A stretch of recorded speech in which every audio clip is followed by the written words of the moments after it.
DOZHATOLDYA.COM. Check, it's your boy Dame Doja.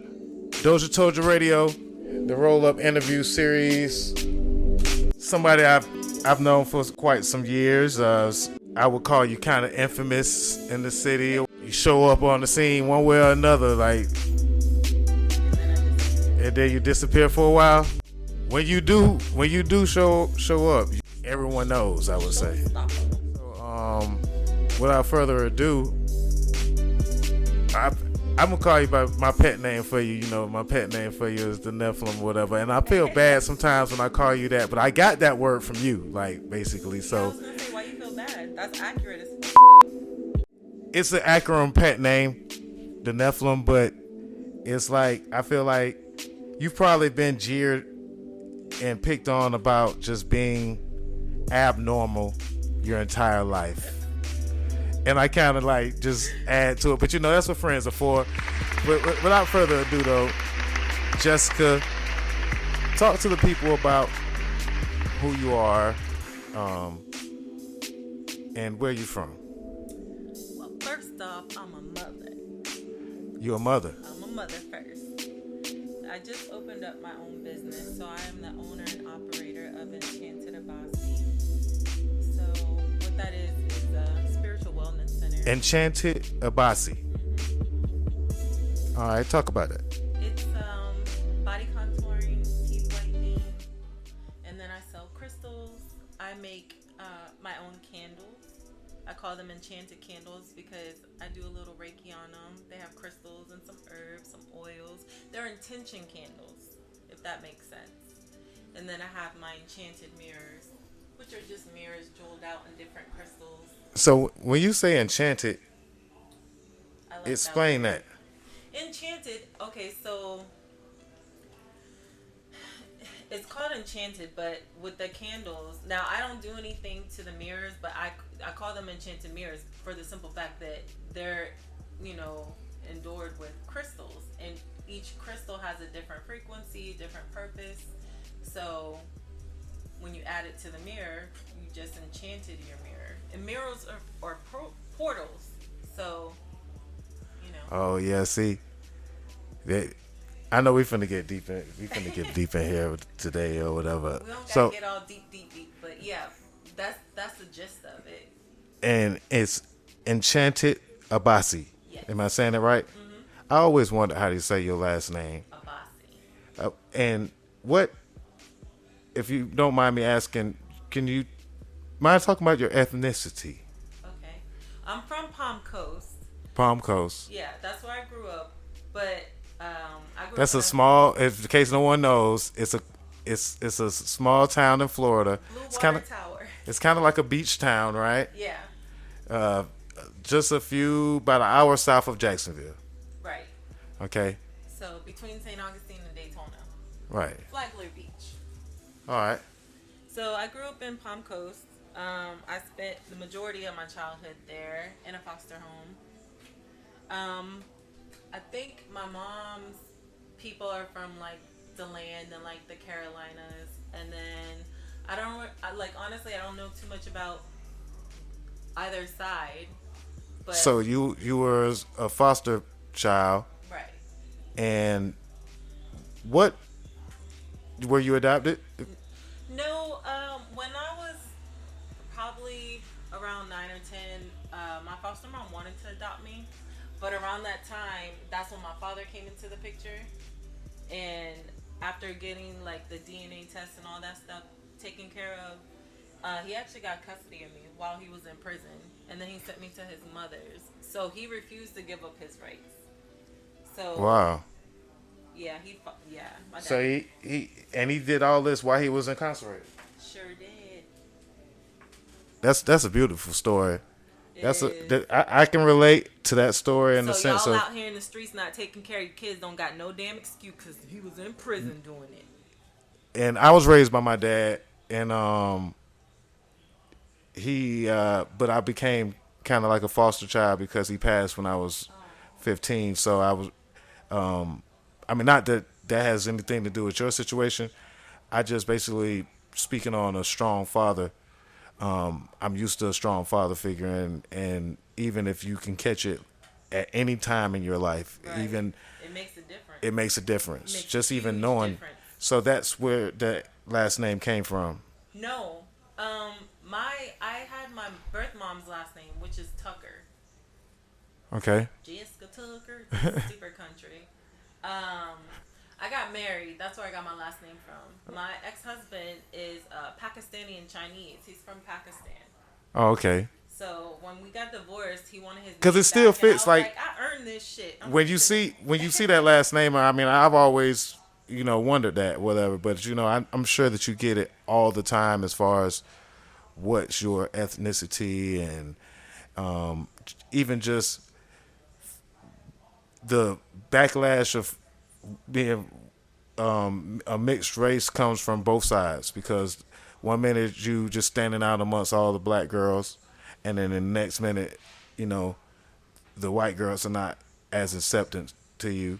I would say, like, growing up, I remember when I was like, like 5, 6. I remember no one thought I was mixed, but I remember a lot of, like, when I was younger, my hair used to be like lighter brown, and like it would turn kind of blonde because of the sun. Spent a lot of time, at summer camp in the pools and stuff. Yeah. And the white kids would always ask me, "Are you tan or are you Indian?" I didn't even know I was half black. Right. Well, I mean, in Palm Coast, did you go to? I mean, it was not a lot of black people. no, Palm Coast, yeah, it's a mixture because it's really like a retirement community. So it's like the people that were originally there were there, and did you know that like that area was the last town to be desegregated? Right? Really? Yeah. So it's a lot of black people, a lot of white people, but then you have a lot of Asians and Hispanics too that come from all over, mostly up north. So it's a nice cultural blend, to be honest. Like, yeah. It's a cultural blend, but Yeah. does the culture, the is it a little one sided? Like, I mean, I say in Jacksonville, the culture is pretty much ran by white culture. It's pretty much the dominant culture. I think that's everywhere. Right. But, I mean, not Atlanta. Not I Atlanta. I haven't been there. I don't really move around much. Wait, that's another question. That's another conversation. Wait, you say you've never been to Atlanta? I mean, I have passed through to go to my sister's house one time when she was in college in that area, but I literally went straight to her house and then left. Like, I didn't venture out nowhere. Wow. I'm antisocial. I stay in my house. Okay. Okay. Well, let's get back to this childhood. Okay. So, It was foster, but your father finally found you, and this was in high school. I was okay. So I was in foster care, right? And then when I was like 9, my birth mom gained custody of all of her kids again. So she has 6 kids, and I'm like one of the middle children, but I'm the only mixed one. And during that time, my older sister and brother had got into some trouble, and like within 11 months, we were put back in foster care. But when they got in trouble, my brother actually ended up in the same jail as my father, and he recognized my brother and his name. Wow. So then he was like, That's like some serendipity. yeah, he was telling him about me, and so then my dad got a hold of my birth mom, and then I got to talk to him for the first time over the phone, and then we ended up At what age was this? I think I turned 9 or 10 at her house because like it was like within a year of that happening. Like, he was on it. He got the DNA test done, and then like he got his mother got custody of me, and then I had to move to Tampa, and I was staying with my grandma and my aunt and my grandfather. So you moved around Florida, but pretty much Staying Palm in Coast. Yeah, I mean I've lived in Daytona too. Like when I went through my records, you know, my sister ended up being able to get the records, and when I tried to, I couldn't. But it stated that had been like in 53 homes. But I don't remember everybody. I just like 53. You said? Yeah, I was problematic when I was younger. I was bad. I wanna just say, if I laugh, I'm not laughing at you, but you know what I mean. You know what I mean. It's all good. I was bad. I'm still working on myself right now. And this is what this is about, kind of like this is Look, growth never ends. It doesn't matter what you're going through, how old you are. You can always get better, stronger, gain knowledge, and you have to go through some stuff to learn and get strong. Oh man, I was an angry ass kid. I had some issues. Like, and when I was younger, I remember, hey Jason, there's this dude named Jason, and we used to fight all the time. So you was kind of like a bully a little bit in school? No, I wasn't a bully.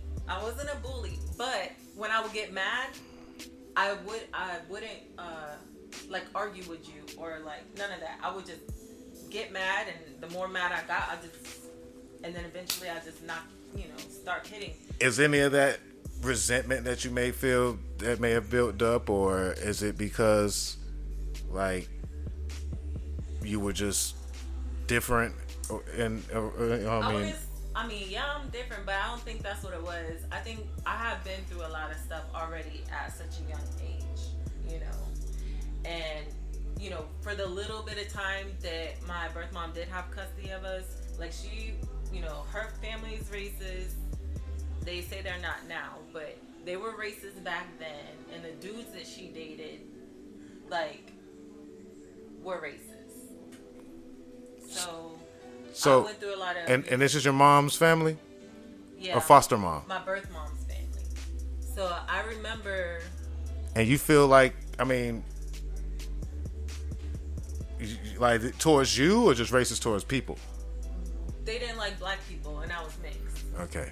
So, like, I got the short end of the stick when it came to that, because she was, involved in stuff that she didn't need to be involved with, or people.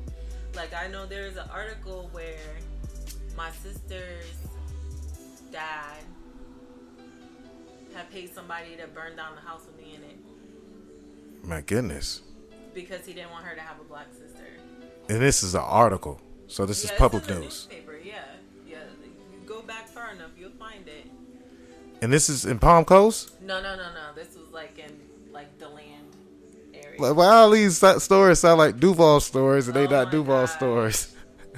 I'm telling you, like, I've been diagnosed with PTSD. Oh my goodness. Trauma. Okay. My goodness. I can only just attest to the strength that you have now, personally. But okay, so when did you move to Jacksonville? I would say the early. So I graduated high school in 2000, and then I moved to West Palm after that for a bit, because me and my son's father kept getting into it, and I was like, I'm gonna kill him or he's gonna have to kill me. And this is in Palm Coast. Himself. Yeah. So I was like, I need to get out of here. And after I graduated high school a year early, and I stayed with him for a year and some change. And then about around the age of my son being 2, I moved to West Palm. And I was there for probably less than 2 years. And then I moved back with my son's father. We got back together for a little bit. And then that ended within a month. But we lived together for a year and some change. And then he ended up getting locked up. And when he got locked up, I was working at Hooters.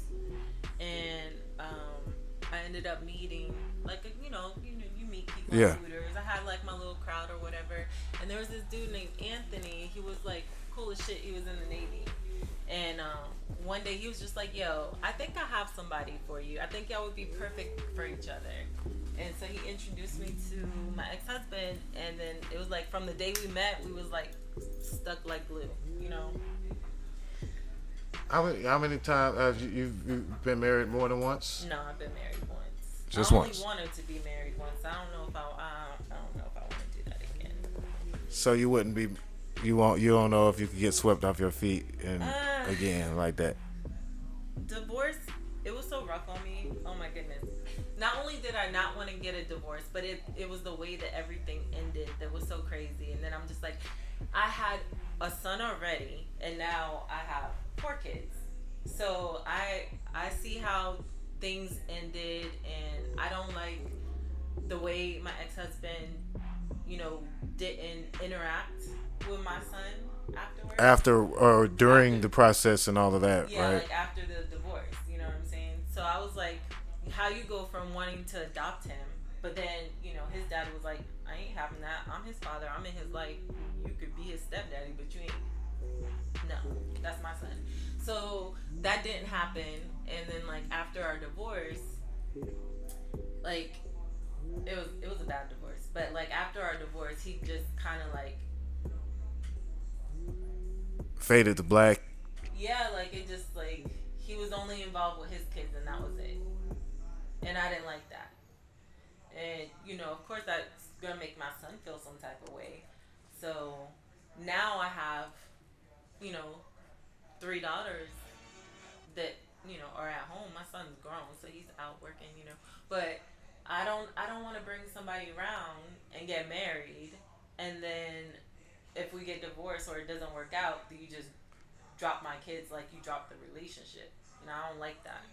Okay, okay. I So mean, well, there's some growth that's needed there. yeah, Like there's plenty of space there to grow because a lot of folks these days aren't really into marriage per se. Like like being as far as in healthy relationships. I think I'm a part of a generation that's evolving, I would say, and we don't really know what we're evolving to. Or maybe the generation that's after us has evolved and we're kind of stuck in the middle, I feel like a little bit. Well, we're that generation where most of our parents were out partying or working 2 jobs, so we was taking ourselves to school, making our own dinner. Yeah. You know. Latchkey kids. Yeah. So like. I was a latchkey kid. Yeah. And yeah, I feel like I'm kind of, and I just feel kind of in the middle sometimes as far as understanding, and even with my own generation not understanding sometimes. But that's another story. I want to get ready to take a break here in a second. But before we take a quick break, because I think we just now tipping the iceberg as far as you said you was working at Hooters, and you meet people at Hooters, you get somewhat of a following. You're a beautiful woman. So I think that is that where you could kind of get an allure for the entertainment industry or been asked to model. I started modeling when I was 14. I had to like beg my foster mom to do it. But my first modeling job, it was for a lady in Daytona who had like her own little catalog and she made her own clothes. She did my hair and makeup. It's not that cute, but I got paid $50 an hour, so Yeah. that was my first gig. And I always wanted to be in the spotlight, but I always leaned towards modeling because like You could still be kind of introverted. yeah, and I model. just have to show up and be there. I don't have to actually do. You know what I'm saying? I'm just walking or posing. So yeah. So you always like basically done small gigs here and there Yeah. in the modeling. Yeah, like I didn't win any of the Hooters competitions or any of the Hawaiian Tropics contests I was in, but I always placed. But Beauty contest. yeah, Palm not Coast. like beauty Palm pageant. Coast is big on. No, this. that was here in Jacksonville. I started doing Hawaiian Tropics when I was working at Hooters. Because I couldn't get into their catalog, and I was like, The Hooters why catalog. y'all keep picking these girls that don't look as great as me to be in these catalogs? Y'all pissing me off. I mean, I don't know. I So feel then like started searching out for others. So, and this is the Ways Hooters to break catalog, in, yeah. right? Yeah, like their what's it called? The calendars, the Hooters calendars and stuff like And that. they wouldn't pick you to be in it. I never got picked for it, and I was like, how in the hell? Like this don't make no sense. Like for real. And there probably was girls darker than you that were picked They were every now picked. and then. Yeah, yeah. So it's not just they a had total. a variety of girls, but like to me, maybe it was just me looking, being what's it called, big headed. But I'm looking at myself and looking at them, and I'm like, I'm gonna slap everybody in here because how y'all, why I'm not getting picked? Make it make sense. Yeah. But I have my own unique look too, and like when I look at myself now, I started like even today when I did my makeup because I don't wear makeup a lot, unless I have to do something, right? And I was looking at myself, I was like, you know what? That's probably why I didn't get picked. Because I have like my own look for real. So like it might be like fantastic to me, but maybe it's like a 7. Well, I just want to tell you. Or whatever. I mean, of course, you already know this. I could look at you and tell you that you're gonna relate to a little song that my cousin made a couple of years ago. It's called "If You Don't Have No Haters, You Ain't Popping." If you ain't got no haters, you ain't popping. You know what I'm saying? You probably heard it. They played in the club a lot. Whatever it was, but definitely when they hating or something going wrong, that's the adversity I'm used to. But it doesn't mean that it feels good. Doesn't mean that you don't have to defend yourself towards it. That doesn't mean that you have to accept it. Well, I've come to the conclusion now, after some years and a whole bunch of other things going on. I still had a lot of spiritual growth to do, and I feel like that was Spirit's way of protecting me from like the vultures. The vultures. You see what I'm saying? I felt like I was invisible, but it was that was done to me. I felt like it was on purpose. You know what I'm saying? I wasn't strong enough mentally, emotionally, or spiritually to jump into the big arena like that. And now that you go there, I want to. That's a great place to be, but I wanted to go ahead and take a small break because spiritual. I want to talk about when we come back. I want to talk about how you got there in that spiritual space and what you do to actually, I guess, enchanted Abbasi is things that actually work for that, that energy type. Yes. Let's get into it. We'll get into it. Just let's take a quick little 15-minute break, get something to drink or whatever, and we'll be right back with Jessica Abbasi of Enchanted Abbasi here in the DOZHATOLDYA.com. DOZHATOLDYA.COM.